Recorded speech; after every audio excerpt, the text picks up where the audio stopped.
Series की starting में हमको वैभव को दिखाया जाता है जो कि महेश्वरी क्लासेस अटेंड करने के लिए जा रहा होता है। वो अपना बैग अरेंज कर रहा होता है और अपनी प्रोडिजी क्लासेस के मॉड्यूल्स को देखकर मुस्कुरा रहा होता है। तभी शुश्रत उसके रूम में नॉक करता है और चलने के लिए बोलता है। इसी बीच उसकी माँ का भी कॉल आ जाता है और वो उनको बताता है कि आज ओरिएंटेशन है और वो क्लासेस के लिए निकल रहा है। और उनको शुश्रत के बारे में भी बताता है और उनको बोलता है कि वो बिल्कुल मीना की तरह ही है। इसके बाद दोनों महेश्वरी क्लासेस के लिए निकल जाते हैं। रास्ते में शुश्रत उसको बता रहा होता है कि इंस्टीट्यूट में आज का दिन काफ़ी ज़्यादा हेक्टिक होने वाला है, साथ ही उसे रमन भैया से बुक्स लेने के लिए भी जाना है। तभी वैभव को जीतू भैया का पोस्टर नज़र आता है और वो शुश्रत को उनके बारे में बताता है। फिर दोनों ओरिएंटेशन के लिए निकल जाते हैं। इसके बाद महेश्वरी सर हॉल में बैठे सारे बच्चों को एड्रेस करते हैं और सारे बच्चों को अपने आसपास में बैठे हुए लोगों को देखने को बोलते हैं। बाद में उनको बताते हैं कि यही लोग आपका कंपटीशन है। उनको बताते हैं कि इस बार जेई में 11 लाख बच्चे अपेयर हुए थे और जेई की जो जनरल कैटेगरी है उसमें 4886 सीट्स हैं, यानी कि सक्सेस रेशियो 0.44%। वहीं लास्ट ईयर महेश्वरी क्लासेस में 1 लाख बच्चे पढ़ने आए थे, जिसमें 1713 बच्चों का सिलेक्शन हुआ है, यानी कि सक्सेस रेशियो हो जाता है 1.69%। वो उनको बोलता है कि आप अभी 12th में हैं एंड नेक्स्ट ईयर आप जेई का एग्ज़ाम देंगे। वो सारे बच्चों को बोलता है कि उनको पता है कि इस साल कौन से बच्चे टॉप करने वाले हैं एंड इवन उनको ये भी पता है कि नेक्स्ट ईयर कौन कौन से बच्चे कौन कौन से शहर से टॉप करेंगे और कौन कौन से ओलंपियाड का वो एग्ज़ाम दे रहे हैं। और आप जितने भी बच्चे यहाँ पर बैठे हुए हैं, आप में से किसी का भी टॉपर में नाम नहीं होगा, क्योंकि आप लोगों ने 12th में एडमिशन लिया है और आप सब 1 साल लेट हैं और टॉपर्स कभी भी लेट स्टार्ट नहीं करते हैं। और साथ ही जेई की 53 इयर्स की हिस्ट्री में रिपीटर्स बैच के किसी भी बच्चे ने टॉप नहीं करा है एक्सेप्ट इन 2002। इसीलिए आप में से कोई भी बच्चा टॉपर नहीं होगा। इसीलिए इंस्टीट्यूट के जो भी रूल्स एंड रेगुलेशंस हैं आप उनको फॉलो करें, क्योंकि ये एग्ज़ाम आपकी लाइफ और आपका फ्यूचर डिसाइड करेगा कि आपकी ज़िंदगी कितनी सक्सेसफुल हो पाएगी। इसके बाद सारे बच्चे खड़े होकर ओथ यानी कि प्रतिज्ञा लेते हैं। ओरिएंटेशन के बाद क्लासेस स्टार्ट होती हैं। फिज़िक्स की क्लास चल रही होती है, लेकिन वैभव का इंटरेस्ट सब्जेक्ट में नहीं होता है एंड क्या पढ़ाया जा रहा है वो भी उसको समझ नहीं आ रहा होता है। और कुछ ही टाइम के बाद क्लास ख़त्म हो जाती है। कट टू उदय दूसरे बच्चों के साथ दीपक को बोल रहा होता है कि पिछले 1 वीक से फ़िज़िक्स की क्लासेस नहीं लग रही हैं और आज फ़िज़िक्स का कोई दूसरा टीचर उनको पढ़ाने के लिए आया है। और वो सारे बच्चे जीतू भैया की डिमांड करते हैं फ़िज़िक्स पढ़ाने के लिए।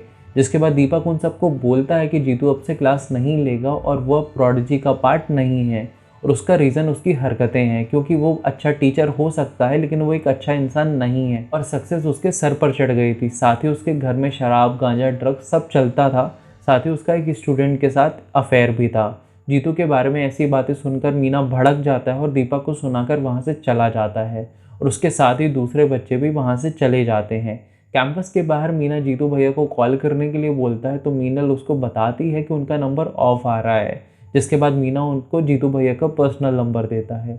दूसरी ओर वैभव को शुश्रत की मां का कॉल आता है, जहां पर वो उसको बोलती हैं कि शुश्रत बहुत देर से कॉल नहीं रिसीव कर रहा होता है और उनको उसकी चिंता हो रही होती है और उसको शुश्रत के रूम में जाकर एक बार चेक करने के लिए बोलती है।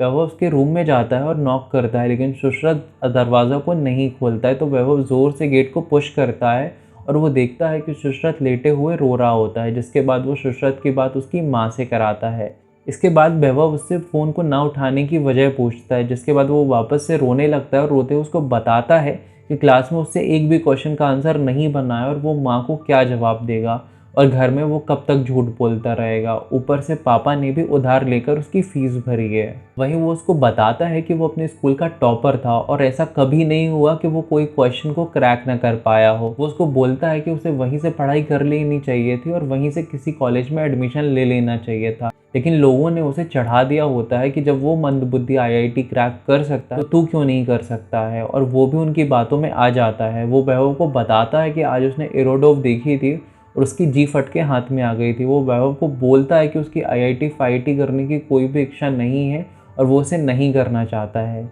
ये बातें सुनकर वैभव घबरा जाता है और उसको बोलता है कि उसके फंडे क्लियर हैं और उसे इन सब में नहीं पढ़ना है कि आईआईटी क्यों करना है, क्या स्पेशल है आईआईटी में।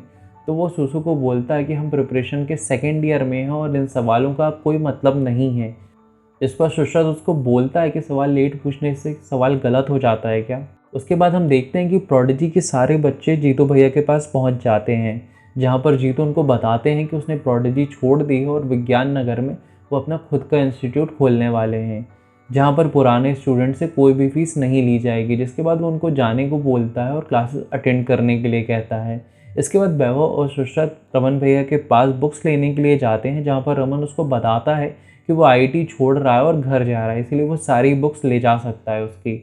और सुशरत को बोलता है कि जिस सवाल का जवाब वो उससे पूछने के लिए आया है कि आईटी क्यों करना है, इसका जवाब काश वो खुद पहले ढूंढ लेता। रमन की बातें सुनकर सुशरत के साथ साथ वैभव भी अपनी आईटी प्रिपरेशन को लेकर डाउटफुल हो जाता है।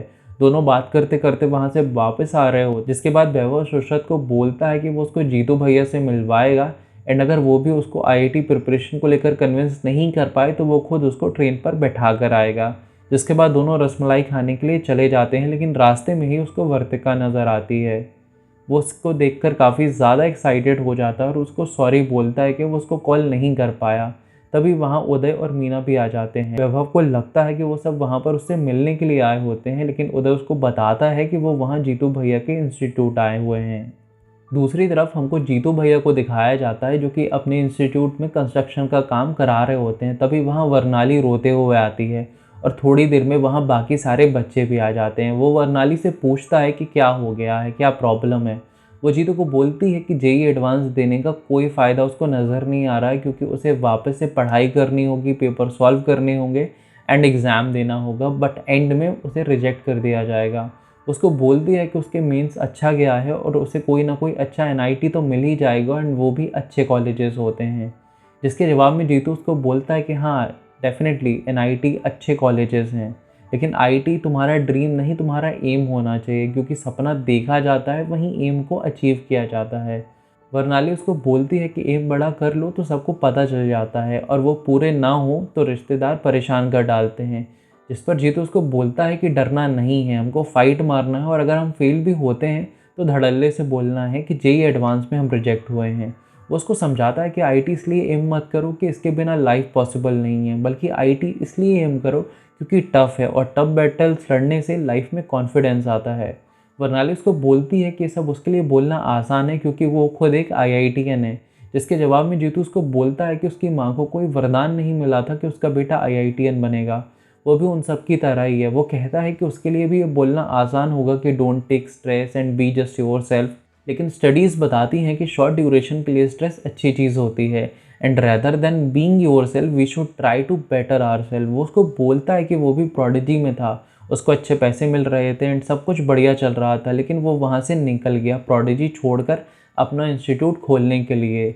ना ही इससे पहले उसने कोई कंपनी चलाई है और ना ही कोई फंड रेज करा है, और उसे भी नहीं पता कि उसके आगे वाले समय में उसको आगे कौन से चैलेंजेस फेस करने पड़ेंगे, लेकिन फिर भी वो ये सब कर रहा है। उसकी ये बातें सुनकर वर्नाली को थोड़ा कॉन्फिडेंस मिलता है और वो एग्ज़ाम को देने के लिए खुद को रेडी करती है। इसके बाद वो बाकी बच्चों से भी बात करता है, उनको बताता है कि मंडे से क्लास स्टार्ट होने वाली हैं। इसके बाद वैभव जीतू से बात कर रहा होता है और सुशरत से उसको मिलवाता है। जीतू उससे पूछता है कि क्या प्रॉब्लम है, जिस पर सुशरत उसको बोलता है कि कोई प्रॉब्लम नहीं है। वैभव उसको बात करने के लिए बोलता है, जिसके जवाब में सुशरत उसको बोलता है कि उसका डाउट पूरी तरीके से क्लियर हो गया है। वैभव उसको बोलता है कि सब तुझे सुबह से यही तो समझा रहे थे, तो सुशरत उसको बोलता है कि सब सिर्फ समझा रहे थे, लेकिन कोई फील नहीं करा रहा था। इसके बाद जीतू सबको जाने के लिए बोलता है और मंडे से सबको क्लास अटेंड करने को बोलता है। सब इंस्टीट्यूट के बाहर जा रहे होते हैं और देखते हैं कि इंस्टीट्यूट का बोर्ड बाहर लग रहा होता है और उसका नाम होता है एमर्स। और इसी के साथ पहला एपिसोड ख़त्म हो जाता है। आई रियली होप आपको ये पहला एपिसोड पसंद आया हो। अगर एपिसोड पसंद आया हो तो प्लीज़ लाइक एंड शेयर ज़रूर करिएगा। इनके फ्यूचर एपिसोड्स के लिए चैनल को सब्सक्राइब कर लीजिएगा। आपसे मिलते हैं नेक्स्ट वीडियो में। Till then take care of yourself and thank you so much for watching.